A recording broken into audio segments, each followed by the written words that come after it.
नमस्कार दोस्तों, मैं महेंद्र मिश्र आपका अपने YouTube चैनल पर स्वागत करता हूं। आज हम लोग गति संबंधी टॉपिक के बारे में अध्ययन करेंगे। जैसा कि पिछली कक्षाओं में हम लोगों ने वेग, त्वरण, दूरी, विस्थापन, चाल इत्यादि के बारे में अध्ययन किया है। आज हम लोग उसी गति को ग्राफ के रूप में कैसे प्रदर्शित करते हैं उसका अध्ययन करेंगे। तो सबसे पहले अगर हम लोग गति को ग्राफ के रूप में प्रदर्शित करें तो हमको ये जान लेना बहुत ज़रूरी होता है कि आखिर ये ग्राफ क्या होता है। तो आइए आज का लेक्चर हम लोग शुरू करते हैं इस टॉपिक से जिसका नाम है ग्राफ।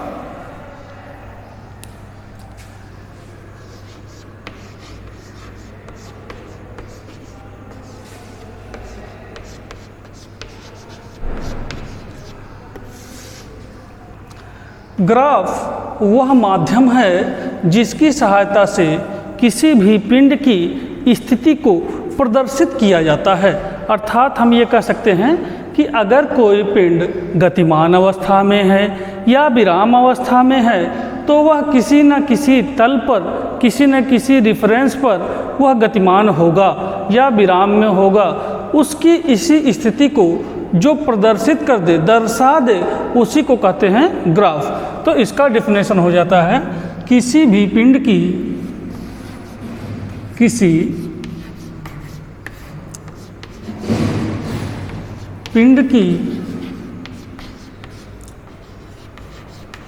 अवस्था को, किस अवस्था में वो है, गतिमान अवस्था में है या विराम अवस्था में है, अवस्था को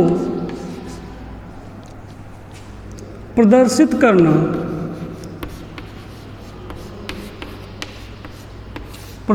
करना किस पर, निर्देश फ्रेम पर।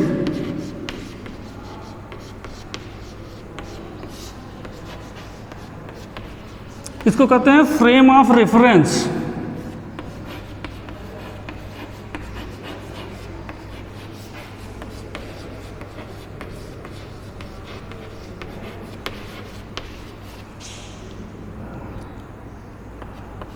ग्राफ कहलाता है।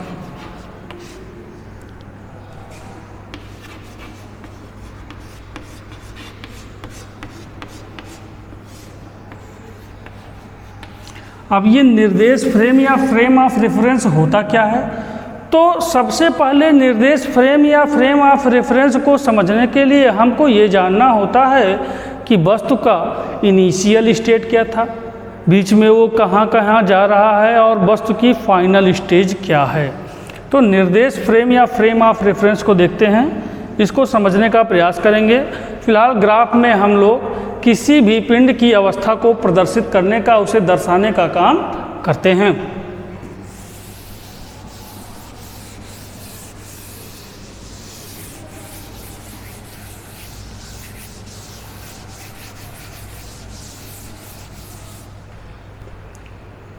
देखेंगे फ्रेम ऑफ रेफरेंस।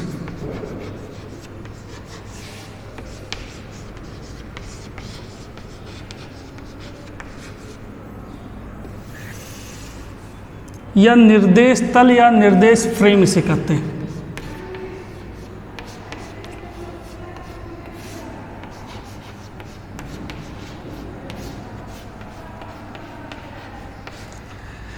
यहाँ पर आप देख रहे होंगे कि दिया हुआ है निर्देश। निर्देश का मतलब होता है इंस्ट्रक्शन।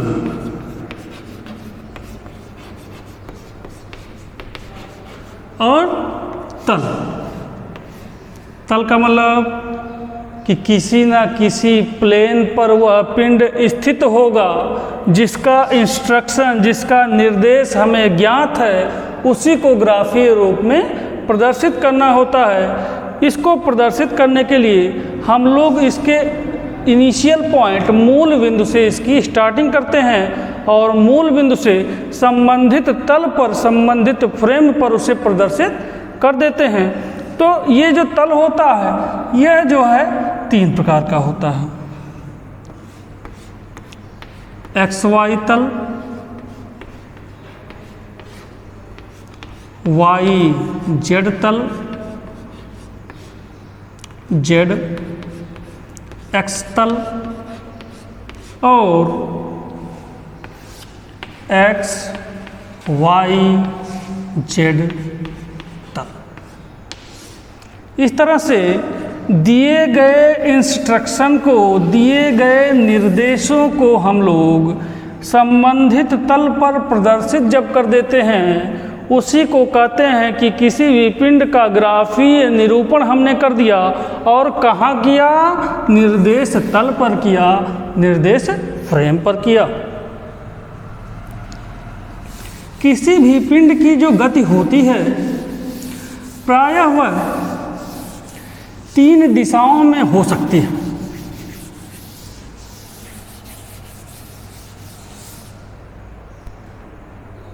पहला 1 डायमेंशनल,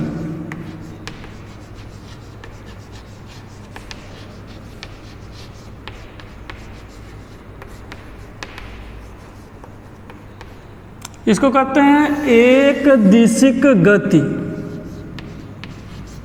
एक दिशिक गति। तो आप लोग देख रहे होंगे जैसे क्या कह रहा कि एक, इसका मतलब किसी एक ही, दिशिक मतलब डायरेक्शन या दिशा, और गति का मतलब मोशन। तो अगर कोई पिंड केवल एक ही दिशा में मोशन कर रही है, एक ही दिशा में जा रही है, तो उसे हम लोग उसकी गति को एक दिशिक गति या 1 डायमेंशनल मोशन कहते हैं। जैसे कोई पिंड सीधा किसी दिशा में चला जा रहा है, ये ऐसे भी जा सकता है, ये ऐसे भी जा सकता है, लेकिन वह पिंड किसी बिंदु से प्रारंभ करके सीधा गति कर रहा है, तो उस पिंड की इस प्रकार की गति एक दिशिक गति कहलाती है। अब यह एक्स एक्सिस के अलांग हो गया, ये वाई एक्सिस के अलांग हो गया, ये जेड एक्सिस के अलांग हो गया।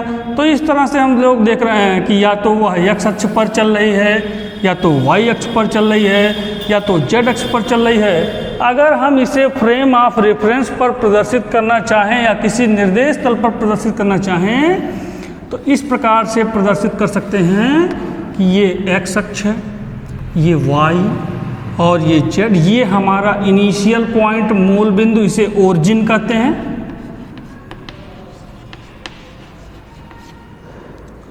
देखेंगे कि मान लिया कि अगर कोई पिंड एक्स अक्ष के अलांग गति कर रही है, एक्स अक्ष के सापेक्ष गति कर रही है, तो वह पिंड इस प्रकार से गति करेगी।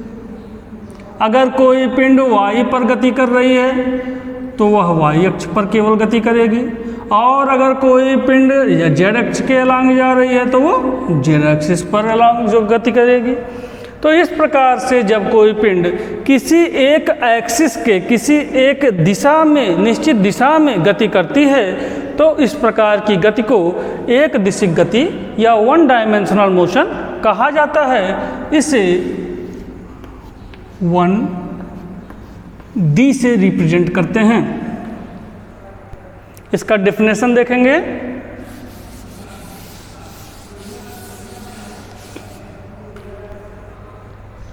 जब कोई पिंड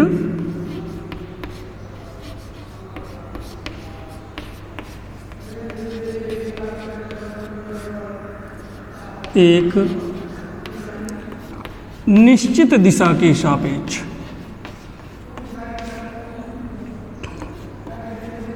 दिशा अथवा अक्ष, एक्सिस के सापेक्ष गति करता है,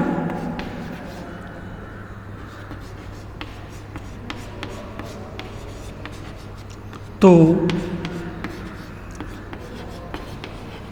पिंड की गति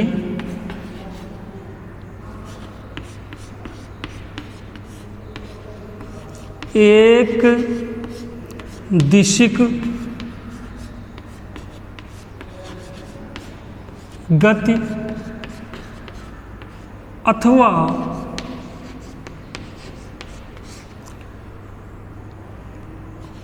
एक विमीय गति कहलाती है।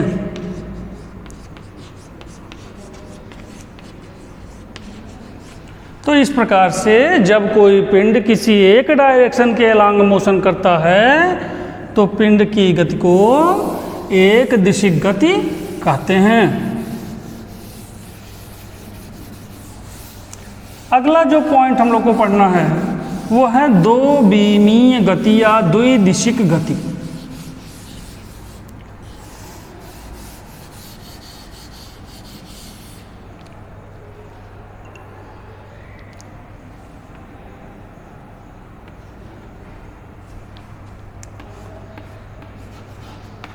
टू डायमेंशनल मोशन,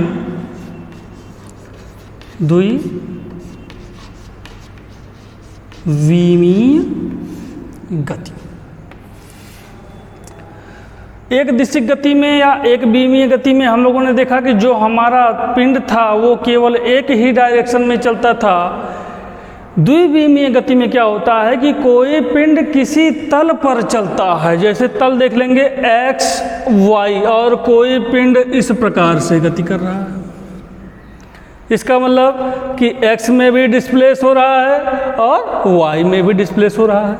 x में देखिए, ये मान लीजिए, इसको डिस्टेंस मान लीजिए, इसको टाइम मान लीजिए, या इसको टाइम मान लीजिए, इसको डिस्टेंस मान लीजिए। तो जैसे जैसे समय परिवर्तित हो रहा है उसी तरह से आपका जो विस्थापन है वह भी परिवर्तित हो रहा है। तो जब कोई पिंड इस प्रकार से किसी तल के सापेक्ष गति करती है, जैसे तल अभी आपको बताया गया था, एक्स वाई तल, वाई जेड तल, जेड एक्स तल, इन तीनों तलों में से किसी एक तल के सापेक्ष जब कोई पिंड गति करता है तो उस पिंड की गति द्विविमीय गति कहलाती है। इसका डेफिनेशन देख लेंगे। जब कोई पिंड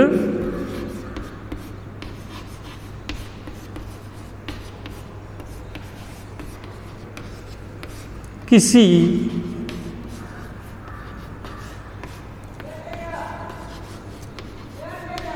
निश्चित तल के सापेक्ष, तल में कौन कौन सा तल है आपके पास? एक्स वाई फ्रेम है, वाई जेड फ्रेम है और जेड एक्स फ्रेम है के सापेक्ष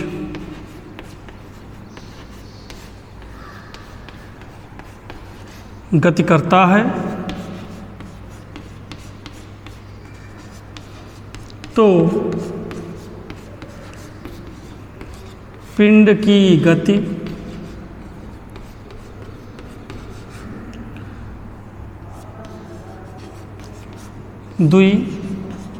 द्विविमीय अथवा द्विदिशिक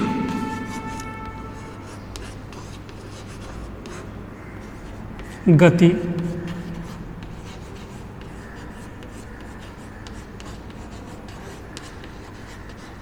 कहलाती है। इसी प्रकार से हम लोग देखेंगे थ्री डायमेंशनल मोशन,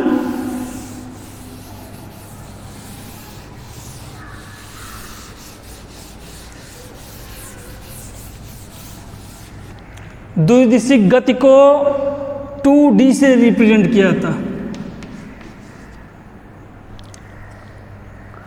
अब हम लोग देखेंगे थ्री डायमेंशनल मोशन, त्रिविमीय गति।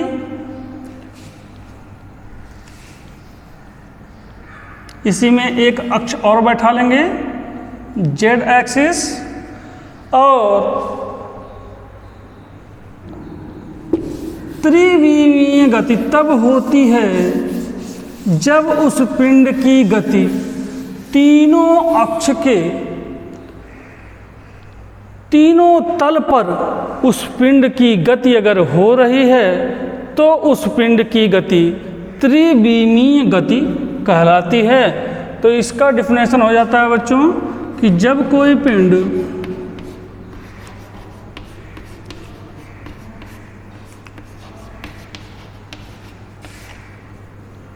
एक्स,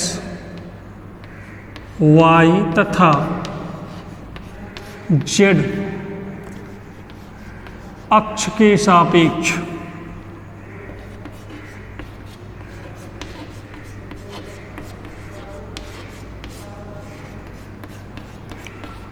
गति करता है तो पिंड की गति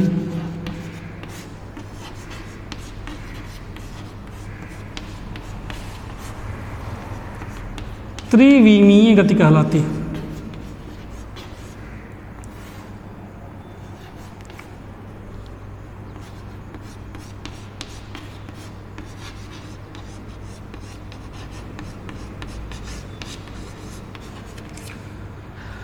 अब इस गति को ग्राफीय रूप में रिप्रेजेंट करके हम लोग गति के समीकरणों की चर्चा करेंगे।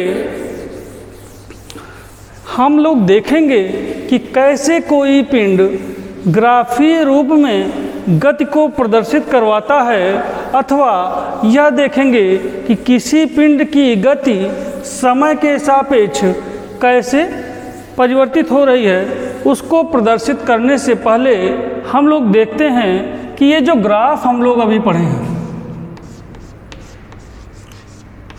वह कितने प्रकार का होता है। तो ग्राफ में सबसे पहला जो ग्राफ होता है वह होता है नियत ग्राफ। मान लेंगे कि ये x अक्ष है, ये y अक्ष है, और ये मान लिए कि ये समय अक्ष टाइम एक्सिस है। टाइम को x से रिप्रेजेंट किया है और डिस्टेंस को, दूरी को y अक्ष पर रिप्रेजेंट किया है। और हम लोग ये देखें कि अगर निश्चित समय में कोई पिंड निश्चित दूरी चलता है तो इन दोनों के बीच का जो ग्राफ आता है वह एक सरल रेखा होता है।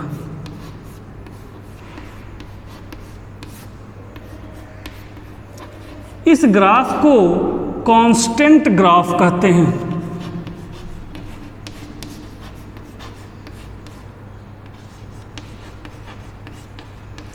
इसका मतलब ये है कि अगर हमें कोई दो राशियां ज्ञात हैं और पहली राशि के सापेक्ष दूसरी वाली राशि अपने आप में परिवर्तित हो रही है तो उन दोनों के बीच का जो ग्राफ आता है वह सदैव नियत होता है। इसीलिए इसे नियत ग्राफ या कांस्टेंट ग्राफ कहते हैं। ये ग्राफ का पहला प्रकार है। दूसरा देखेंगे,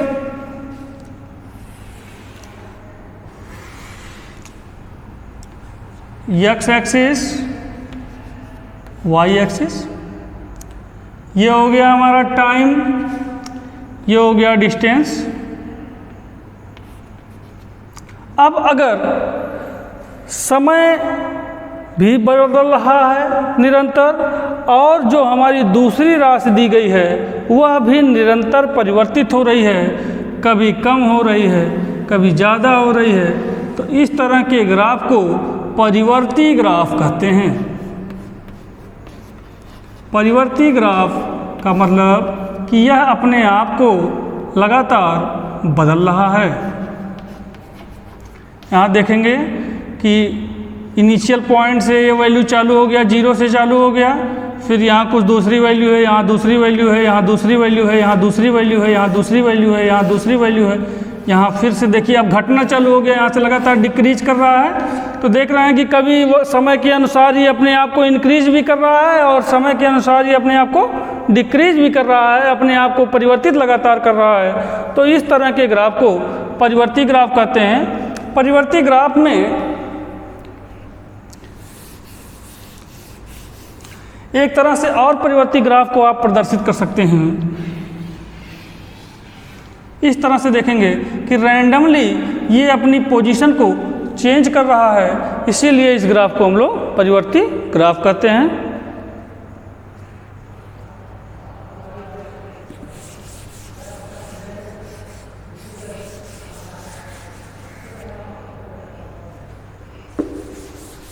तीसरे प्रकार का ग्राफ देखेंगे जो इम्पॉसिबल ग्राफ है,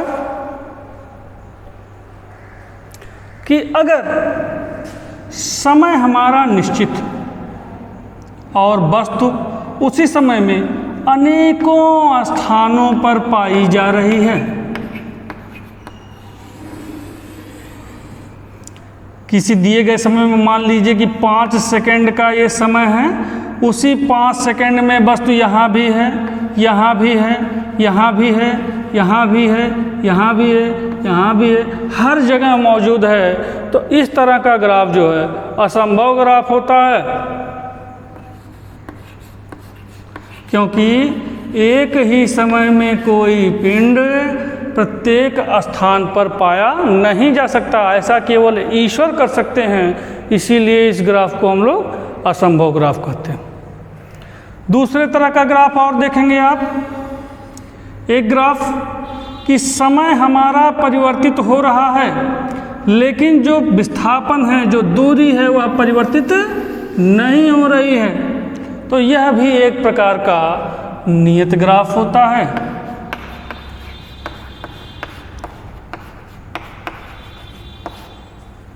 तो इस प्रकार से बच्चों किसी भी दी गई राशि को हम लोग निर्देश फ्रेम में उसकी पोजीशन को प्रदर्शित करते हैं कि पर्टिकुलर पार्टिकल, पर्टिकुलर ऑब्जेक्ट या पर्टिकुलर फिजिकल क्वांटिटी कहाँ पर, कौन से एक्सिस पर या किस फ्रेम ऑफ रेफरेंस में, किस पॉइंट पर अपने आप को प्रदर्शित कर रही है। इसी को कहते हैं हम लोग ग्राफ। आज के लिए इतना ही, धन्यवाद।